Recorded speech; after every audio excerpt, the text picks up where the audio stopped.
Would you rather breathe air that has been filtered and you know it's clean, or would you rather breathe air leaking in through the wall cavities, dust in them, dirt in them, old insulation in them?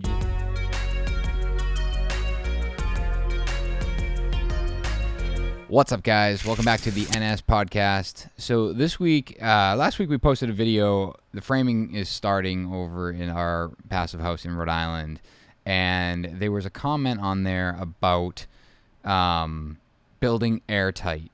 And building airtight, the question came up as like, oh, will this house last as long? Or, homes are built too tight. It's just a common thing that people talk about all the time in this industry. And I want this conversation today to be, directed to the end user, our homeowners that are buying these homes, to understand why we're building so airtight, but also to go to bat for some of, these contractors that are out there kind of combating that, homes were built better when they leaked, and this airtight, is becoming an issue, and it's creating sickness in the home, and et cetera, et cetera. So let's talk about it.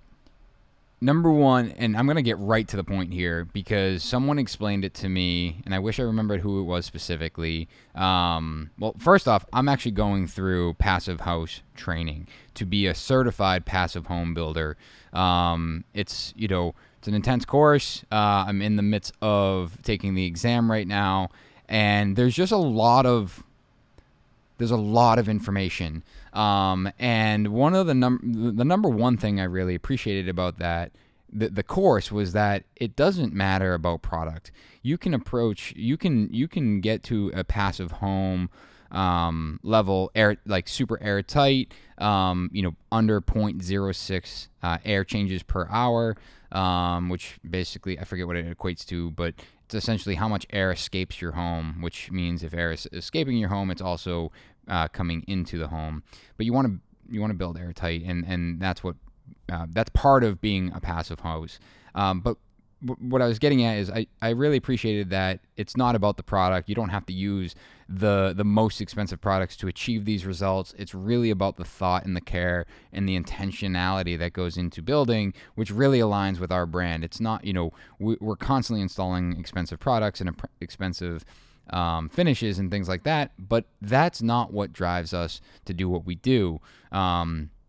Side note, in the tease, we're actually launching another video series in the next couple weeks where we're going to be renovating a smaller style home with a very intentional budget where we're going to be using inexpensive materials in more creative ways to prove our point, in the sense that it's not always about the cost of material or how expensive it is. It's more about thinking things through and being more thoughtful and intentional.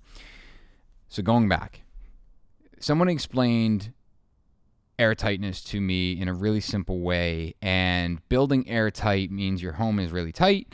It holds the air that's inside of it. And everyone's like, well, you need fresh air. And you absolutely do. Like, there's no doubt in my mind that you need fresh air. And you do that through mechanical ventilation. And that's typically through an ERV or an HRV. Energy recovery ventilator or heat recovery ventilator. The simple way to explain the difference is that an energy recovery ventilator also transfers humidity. Heat is strictly, transferring heat. And what that ERV, HRV does is essentially it is exhausting air out of the house, and it runs it through a filter and out an exhaust port on the exterior wall. And that filter is essentially pleated in two directions. It's pleated in that direction so the air comes through, goes out, and at the same time, there's an intake for outside. So you think of a box. This is an audio. This is a podcast, right? So you're not seeing my hands, but think of a box with 4 ports. Now and they cross as an X inside the box.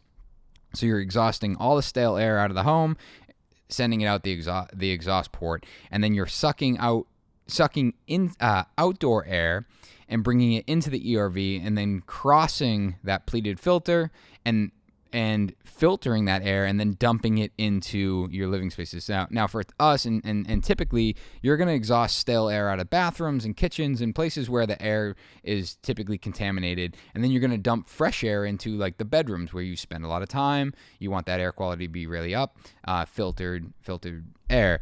And so when you talk about the home breathing, this is how it's breathing. We're mechanically ventilating it. We have an ERV running on a project, and it effectively, uses just as much electricity as a 60 or 100 watt light bulb or something like that. And we run it 100% of the time, all the time, always exchanging the air in the home, keeping the air, filtered. Now, I started getting into the technical side of how an ERV, HRV work. This isn't what this is about. This is about breathing. If you are interested in that, I actually did a seminar with This Old House on Pro to Pro, and we talked about that, but I also talk about it on a previous episode of our Light Drive Custom, where I had Ross Thui from T2 Engineering, our HVAC engineer, on that video series. Go back to our YouTube under the Lake Drive series. Anyway, we are ventilating. These homes are breathing, but they're breathing mechanically. Now, everyone's like, well, old homes leak. We don't need all this fancy equipment, and we're not creating mold, and we're not creating like health issues. Well, the mold and the health issues are because the home isn't breathing correctly, and you're causing moisture issues inside your wall cavity.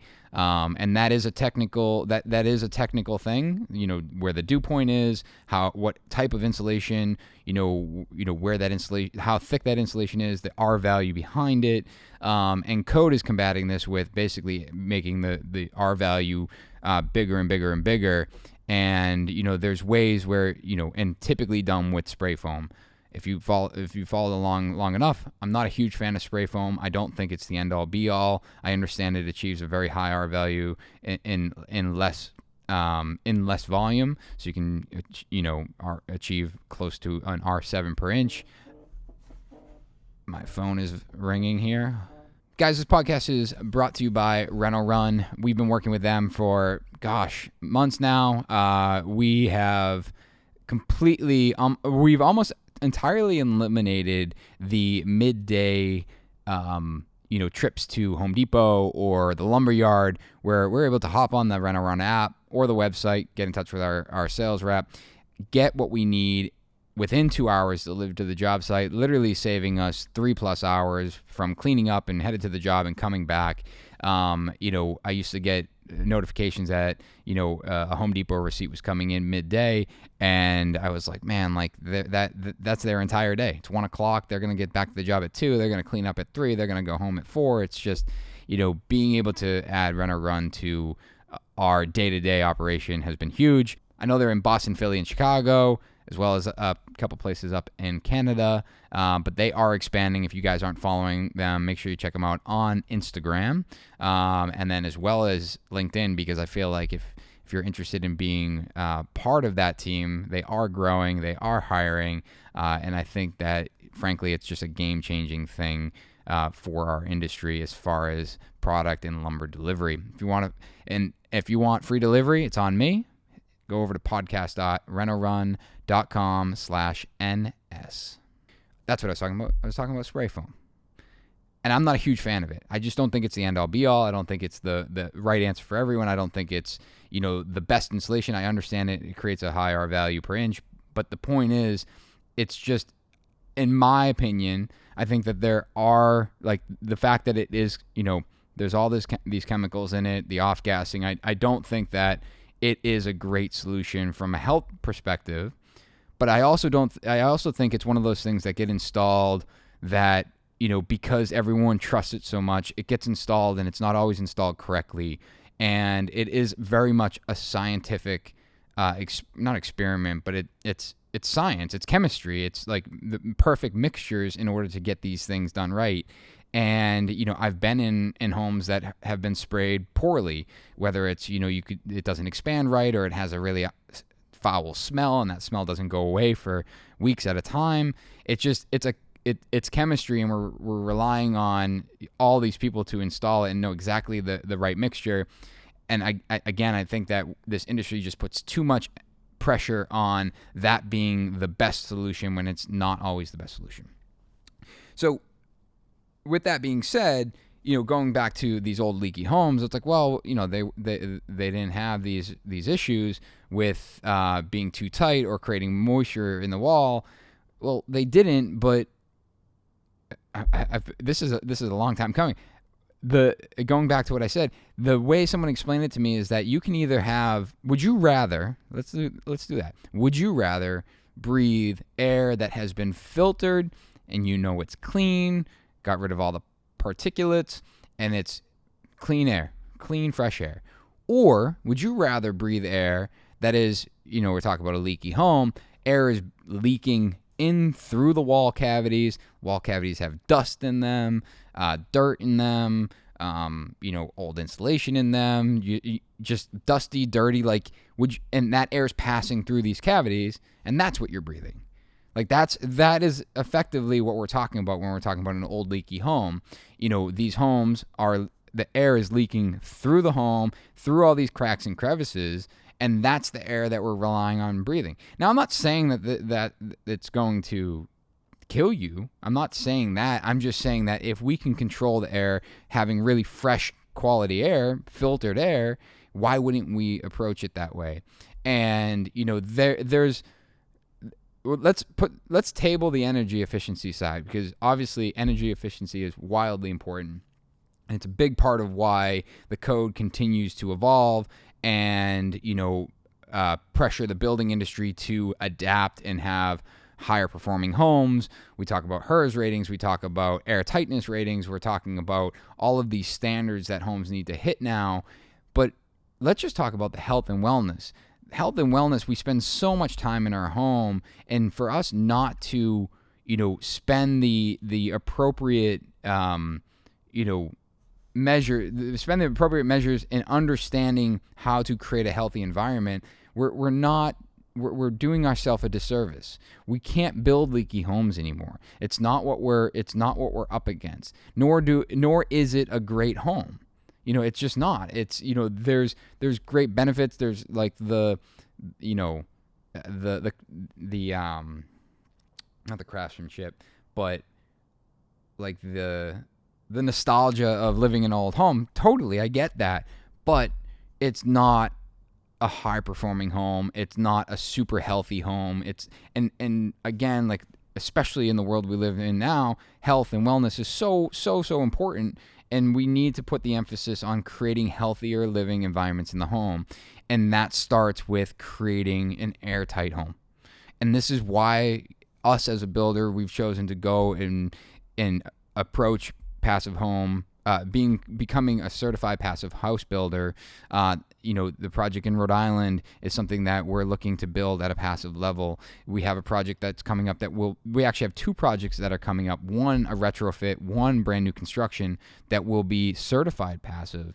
And then even when we're working with a client that isn't a priority, we are still going to approach the building method, our building practice with these details in mind. Now, we're not always going to be able to bring, exterior insulation details or wildly thick exterior wall details to every project.